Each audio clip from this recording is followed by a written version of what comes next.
Assalamu alaikum everybody, welcome back to the channel. Today we're going to go over Haq, which is a movie that was recently released on I think Netflix. Then we have two Pakistani dramas, so total of three shows. We have Sharpasand and Kafeel, which are both I think quite popular and very at the same time underrated. I feel like everybody should be talking about these shows. So today I want to go over specifically the male characters. Previously we went over some of the female characters in Sharpasand, but I think that the male characters in these different movies and shows are really, really important to talk about and to understand the way our society and our culture works and some of the challenges we face, how they are created and perpetuated by men and are oftentimes these problems that come about also benefit them. So let's go right into it. First, I want to talk about Haq, and we have a couple male characters, but the most important male character would be Shazia Bano's husband or ex-husband, who I believe his name is Abbas Ahmed. The key thing that I noticed here is the intense amount of manipulation and the ego that causes everything to escalate so much in this show. So first we have the fact that he chooses to manipulate not just the religion, but also the culture and the region he lives in order to benefit and put down his ex-wife. He clearly shows that he doesn't want to have anything to do with her. As soon as he had the opportunity, the background of the show is essentially the thing that is basically the catalyst is the fact that, he finds out that his ex-lover is now single. She is divorced or widowed. I don't know which one. I can't remember. I don't care. As soon as she becomes available again, he goes after her and marries her. And because you can marry more than one person in Islam, he uses that to his advantage, does not inform his wife at all about this, which as far as I understand is not allowed in Islam. But he does this, goes behind his wife's back, and everything that they've built together, him and Shazia Bano, basically crumbles in front of her very eyes. At least for her. For Abbas Ahmed, nothing really changes. He just gets to enjoy the company of his new wife now, and kind of starts to gradually discard his wife to the point that, there are frustrations in the marriage, and she eventually leaves the home essentially, and he eventually divorces her. And instead of paying her rights, he decides that he's just going to do whatever he wants because he thinks he can. And the thing about this is this is a true representation of how a lot of men deal with things when they feel like they can just get away with anything. Most of the time they do. The trouble that he puts his ex-wife through is primarily because he just has a big ego and he does not like that his personal matters are being disclosed in public when she takes him to court, etc. And so he tries to do everything in his power to not give him or give her 400 rupees, which is basically what the alimony would have been. And 400 rupees at that time would have been a significantly large amount of money compared to now. However, it's made clear that he makes substantially more money. He makes like 70,000 rupees in a year or something like that. So this would quite literally be pennies on the dollar for him. However, it's all about ego. It's all about teaching his ex, a lesson and putting her in her place and reminding society culture that women should just be put in their place, essentially. And he does whatever he can to gradually cause problems for her in as legal of a way as possible. And I think it's just so sad to see, because you see how they show at the start of the show or the movie how they had a very loving, respectful relationship and they worked together. He was so into her and did everything for her as long as, she was his wife. As soon as he switches up, it's just like night and day, essentially. And I think that's what's so painful to watch, the way that she was discarded and the way the whole society around Shazia Bano basically wanted her to just be quiet and not embarrass the family name, the community name, etc. And this man was well aware of how the society will respond to her being a divorced woman. And the thing is that he used that to his advantage. So a lot of people like to act, most people like to think that men just don't know any better. They don't know how these things work. Que utna baithna ka, ye औरतों के काम है or whatever. They know everything. They know everything. They always know what's up. It's just in their best interest, which is their interest being like, I just don't want to deal with it, to stay out of it until they want to take advantage of it for themselves. And that's what he did here. And what was really admirable about Shahzebano is she continued to pursue basically her right to an alimony. And that brings up the second male character that's, I think, really, really important and was very impactful, was her father. Her father supported her, even though this is like, divorce is looked down upon. It's the last thing you want to resort to in a situation like this. However, he supported her. He understood that what she was asking for was basic dignity, basically. And she was doing what she needed to for her children as well, who were also Emma the Boss's children. I think that it was so refreshing to see a male character, a father figure that actually cared, because I think for the most part, I feel like oftentimes women, children, daughters are afraid to turn to their fathers because of what they will think. They don't want to let their parents down. And then obviously there's societal pressure. And of course there is this stigma of like basically don't screw up. Basically, there's like no room for error, essentially. And it was just so nice and refreshing to see the opposite of what her husband was. And she didn't, I'm sure, realize how cruel and evil he could be. But I think it was so telling that the father continued to stand by her and supported her, even though they were going through eventually financial difficulty, because kids didn't want to send their children towards Shahzebano's father's teaching school where he would teach them Quran and stuff like that. And so they ended up being in financial difficulty because they were being outcasted. And there is a moment in the show where she's in the local market and a man, this is after her father passes away, so she doesn't have the support and the cover and the shade of a father figure, and a man gets upset about something that she says, which she was correct in whatever she had said, and he basically demands and shouts out that we need to basically ban her and outcast her and not sell to her, not engage with her, etc. And it's just it's such a cruel thing to put someone through. And it's like, you probably also have kids. You probably also have daughters. And, you're not necessarily, nothing is really ever guaranteed. So you don't know what you're going to go through in the future. So why would you put someone else through just because you're in a better or higher position or a more favorable position, you think you can just say whatever you want to others and think that karma's not going to come back to you or whatever. It's just frustrating to have seen that in the show, but it's the reality I think that a lot of people do face. And it was just nice to see, however, the contrast of Shahzebano's father versus her ex and the community that she comes from. And it's really a nice representation also to see how even though you can be around so many loving, caring people, you can have a community, that community can flip on you, even if you're not in the wrong. You're just educated enough and have been supported enough to be capable enough to stand up for yourself and ask for your rights. And it's painful when you're going through something like that, and you cannot, I think, ever understand until you go through it yourself.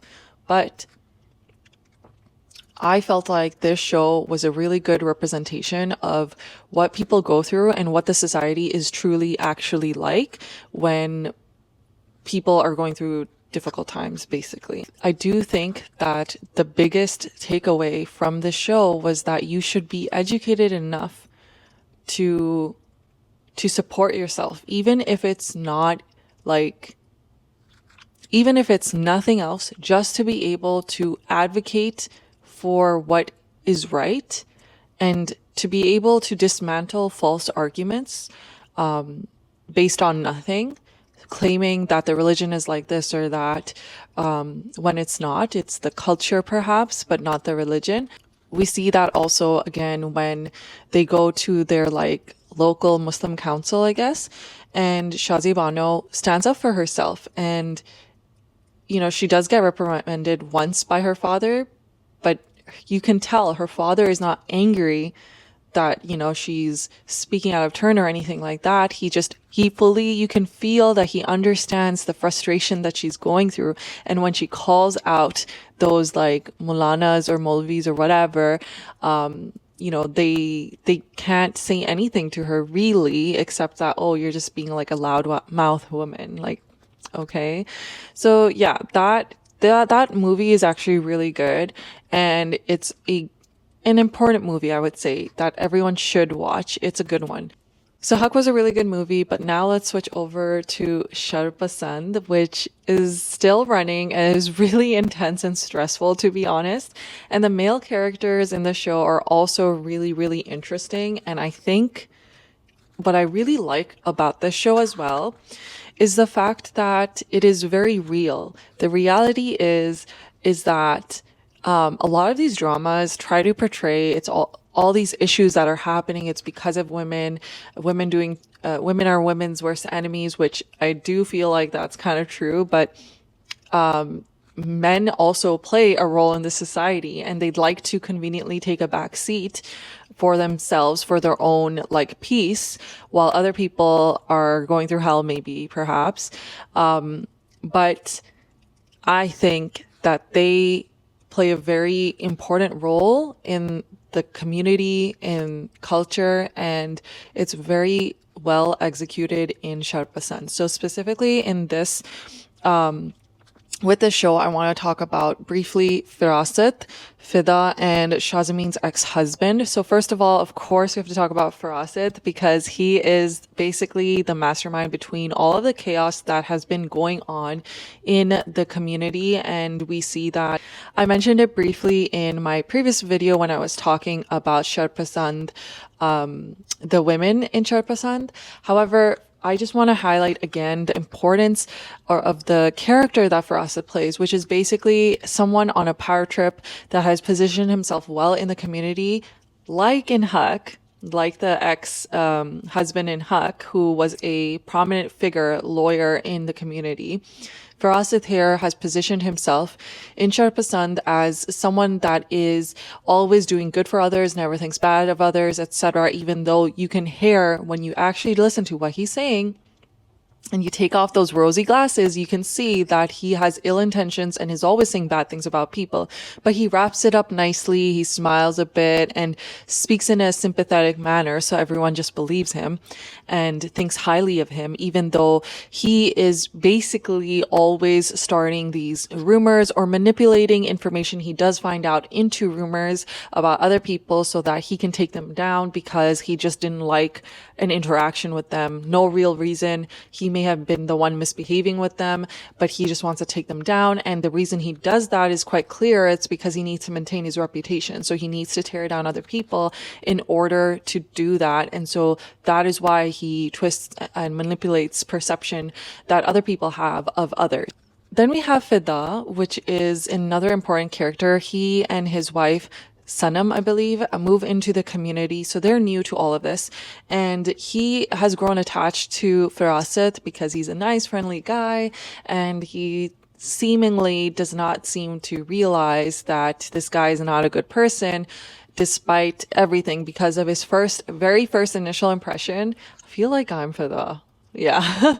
But Fida basically has one really nice, friendly interaction with him, and he just assumes that this guy is a good person, even though his wife can see through it eventually, and that there's something off about this character.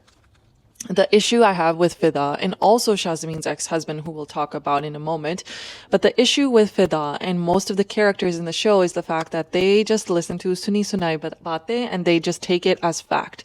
And they just assume that just because this person has a good reputation, because they're nice, they're friendly, they must be saying the truth. Why would they lead me astray, right?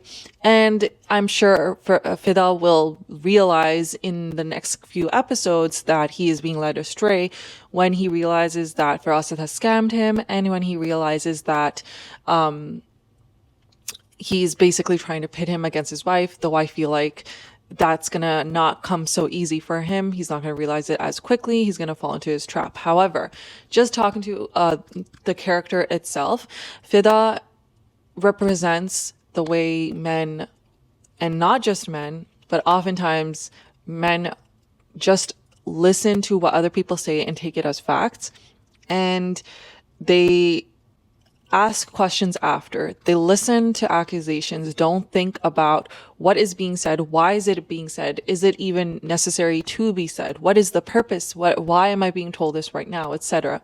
Then they make their accusations, then they change their behavior with others, and then when they realize the actions that they were taking based off this false information were incorrect, they backtrack.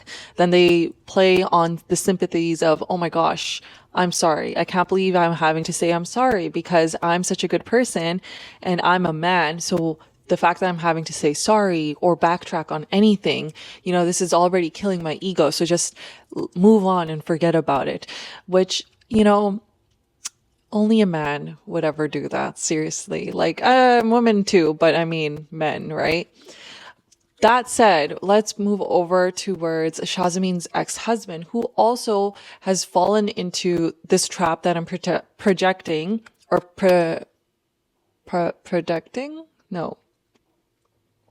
predicting. I think that Fida is going to fall into the trap that Shazmin's ex-husband has already fallen into at the start of the show. So for Shazmin's ex-husband assumes that the entire neighborhood community is correct in its saying that his ex was like someone of loose character, essentially, right? They essentially accuse her of adultery without directly saying it.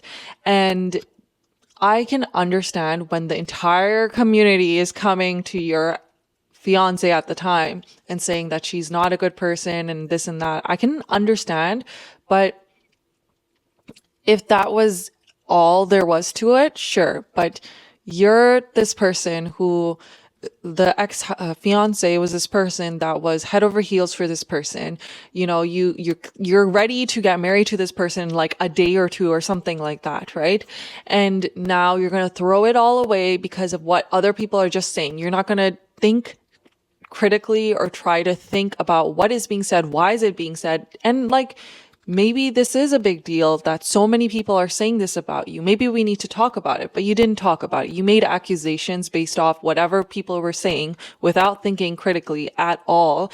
And then now he's come back into her life because she has been taking care of his mother because she has become basically mentally ill or whatever. I'm not sure what triggered the episode for her, but she seemed otherwise fine prior. Maybe it's karma for mistreating her niece and future daughter-in-law, but I don't know. Don't really care for that. I think it's more important to focus on the guy here. And her son, so Shazmin's ex-fiance, basically is now in her life again because he has come back from prison or whatever, from Dubai, whatever. And he is slowly but relatively quickly fallen in love with her, it seems, or is becoming infatuated again with her. Why? Because she's taking care of his mother. Wow. Not because of your character, this, that, or whatever. Just that you're a useful person because you can handle and take care of my mom. And it's just so pathetic and annoying to think about. It's like he just wants to backtrack. You see him with his goofy face, all happy and excited to see her and hoping to see her. And it's great because Shazmin kind of points out that, you just made assumptions. She's kind of set this boundary that we're never getting back to where we once were. Like, this is never happening. This relationship is never happening. And I hope that that maintains. It is oh so convenient for a man to make so many accusations about you and then backtrack when it's convenient and he realizes, oh, maybe I was wrong. So if I just say sorry, you know, it'll be okay. And we can just go back to what it was. But when you break that trust, it's very difficult for anyone to act like that didn't happen. And, you know, even more difficult for a man to do that. Can you imagine if the roles were reversed? I'd just like to point out that all three of these characters, Firasit uncle, Fida, and Shazmin's ex-husband, are very common characters and people that we see within the Pakistani community, Desi community, and society. And these, all three of them, benefit immensely. And primarily it's the women that end up suffering the most consequences, because a man can usually get away with anything. Firasit has repeatedly gotten away with everything and faced no consequences, not just because of how he's positioned himself, but because he takes advantage of societal expectations and manipulates the situation as a result quite freely. Fida is able to not really face any consequences for anything that he thinks or acts on, because he is in this self-pity trip right now because he's found out that he's infertile, and that's a difficult thing to go through. But instead of trying to process, he just immediately starts to make his wife suffer emotionally, and then decides to come back when he realizes, oh, I miss her, and yeah, she's nice. And then we have the Shazmin's ex-husband or ex-fiance, who basically thinks that he can make any accusations, and then if he backtracks, it should be good enough to make things okay again and to do whatever he would like to do. For example, marry this girl that he has previously accused of and disrespected in front of the entire community. Let's switch over to the next drama. We have Kafeel, and I don't know what Kafeel means, so let me know in the comments below. But this drama is also really good, and it is a difficult watch at times, as with the other shows, because it's a little bit stressful because it hits on very heavy topics. When it comes to Kafeel, I would like to highlight primarily the male antagonist, which is played by Imad Irfani, and he is playing the character Jami, and he represents everything wrong about Pakistani society. He is a babied, spoiled, bratty son. I just want to complain about this character, to be honest. So Jami is this guy who has not made anything for himself. He's a useless, unemployed man who got married because his family felt like he needed to get married and they needed someone to employ to run a few chores around the house or whatever it is, because God forbid a man pick up his own plate, really. Anyway, he thinks he's all that because he lives in a nice big house that his father worked hard to make and have a business, and he has actually उसने business को डुबा दिया, and he thinks that like he's still at the top or whatever. I don't know. There's something going on in his head. He just thinks he's so much better than everybody else. And at this point, he has nothing to show for it. And he has done nothing but harm his family's business, but he still maintains his very egotistical personality and expectations. And it's just frustrating to see how unfortunate it is how his family has essentially enabled his behavior. He was the youngest, quite younger compared to the other ones and like his other siblings. And so as a result, he has clearly been spoiled by all of them. They didn't even realize how like bad things were. And it wasn't until basically his in-laws or Zeba's family kind of had to intervene and be like, wait, this guy is kind of useless. You guys said he wasn't. What's going on? Like, he doesn't even have a job. He's saying he has a business, but he's not working at any business. You guys said you have a business here. There's no business here. Like, there has been so much deception, but I would not entirely blame Jami. I would blame his entire family for basically falsely representing themselves. Okay. Maybe they didn't know some of the information. Like, the sister apparently didn't know this huge thing that they gave up their business or sold their business. Like, what is going on there? That is messed up. And the fact that there is no pressure on him to do better, because essentially it's not our problem. Well, we got to go live off in another country or whatever, because that's where we live. But you've just abandoned this woman who is being told, you know, you're the reason for all these problems. You're causing problems for us. Why are you talking bad about our brother, about our son, etc.? These are our own matters. We can handle it. If you need money, come to me. Don't come to your husband. Like, what? Like, what's going on? It's really, really frustrating to watch. And I just have to say, the most annoying thing in the most recent episode was the fact that, of course, they have to find out that she's pregnant. Right when we were about to get her to like be freed from this enslavement, we find that out at the most recent episode's ending, and who knows what's going to happen now, but it's just going to prolong the suffering, I guess. I don't know. Then let's talk very briefly about Jami's father, Ziba's father, and then also Ziba's brother. So first we have Jami's father. It's quite clear, like I mentioned, that he is the reason that Jami is so spoiled. At the end of the day, he is the dad. And the fact that you can tell that Jami's father has like more morals, or has morals compared to his son. However, that doesn't help the girl, okay? Because nothing's transferring, okay? His solution to all of this is like, hey, if you need money, you can just ask me. I have money. I can give you money. But while that is being said, it's quite clear that that's not really something that she can do, because at the end of the day, she's still the one. She's having to pay for their stuff, because it doesn't look good if she asks her father-in-law for money because her husband is not giving her money. The husband is like, just use the money your dad gave you. Every time they have to go somewhere, she has to get money from her own family. So essentially, her parents are supporting themselves and her in-laws. And that's just annoying. Okay, like, what are you guys doing? What are you guys doing? And like, it's just gonna get a lot worse for her, quite clearly. So let's see. I have no idea what direction the show is gonna go, but she should probably leave him like ASAP. Then we have Zeba's father. I don't know how to say her name. Whatever.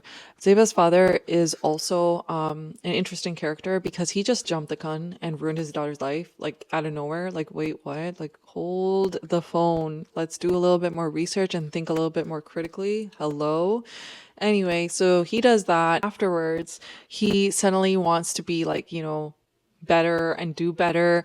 And what's admirable is that he's willing to admit that he has made a mistake, and he's willing to rectify it, even if it means making a difficult decision, because he understands that this is not a way to live. And I appreciate that. That's great. That's great. Maybe don't do that again. And then we have Ziba's brother, who I just briefly notice one thing, okay? When you look at Ziba's brother and Ziba's sister, the way they interact is different. Obviously, brother and sister, they're going to be a bit different. But it's just so nice. Not nice. It's so interesting to see how these things, not necessarily how they impact, but how people perceive and receive information. So Ziba's sister, is now aware of issues, and is worried for her sister. And you can see she sits down with the sister and is talking to his sister and is saying like, oh my God, I can't believe he's not even giving you any money to support yourself. Like, why are we having to, you know, why are his in-laws having to basically take care of him and provide him money, because he doesn't have any, supposedly. She doesn't fully understand that part yet, but basically that's what it is. Then we see Ziba's brother, who we don't really see interact with the Ziba that much. And when he does, he's just like being a playful, annoying brother.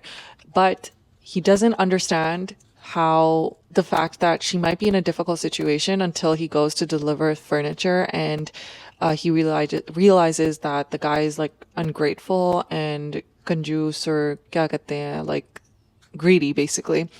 And all he really says is like, oh my God, like, किधर इसको, like, किधर बहना को फंसा दिया, basically, right? And it's like, he just says that to his mom and walks away or whatever. And it's just like so interesting. Again, circling back to talking about Huck is just when it's not their problem, they can very conveniently ignore the problem. Obviously, the brother still cares. However, he doesn't have to care that much. And he understands like everything's out of my control. What am I supposed to do? ये तो औरतों का मसले होते हैं, औरतों को deal करना होता है, whatever. But I don't think it's that simple, and it's just a cop out. And he will eventually grow up in just a few years to be in similar positions like these people, these other men that we've talked about, and take advantage of situations and probably take advantage of another woman, which kind of sucks. It's kind of depressing, but that seems to be the circle of the Desi community life. Anyway, that was a very dark ending to that. But those were my thoughts on some of the male characters in these shows.